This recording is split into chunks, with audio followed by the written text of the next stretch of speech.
আমি অ্যামাজন থেকে রিসেন্টলি কিছু আমার এসেনশিয়াল রিস্টক করেছি, সেগুলো তোমাদের সাথে আজকে শেয়ার করব। শুধু রিস্টক না, একটা আমি নতুন জিনিস কিনেছি, চলো তোমাদের দেখাই।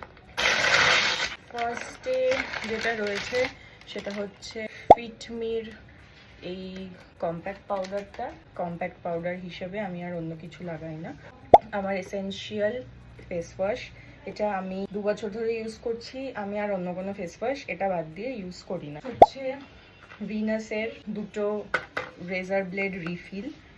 এটা মার্সের 4-in-1 ব্রাশ সেটটা নতুন, এটা আমি এর আগে ইউজ করিনি। এটাও আমি জিনিস নতুন কিনেছি, অ্যাকচুয়ালি আমি ভুলে গেছিলাম দুটো জিনিস নতুন। সেটা হচ্ছে স্টেজের এই মাস্কারাটা। এই মাস্কারাটার আমি রিভিউ দেখেছি যে এটা খুব ভালো, তো এটা আমি নিয়েছি। এটা ইউজ করব, ইউজ করার পর তোমাদের সাথে রিভিউ শেয়ার করব। And yeah, that's it for today.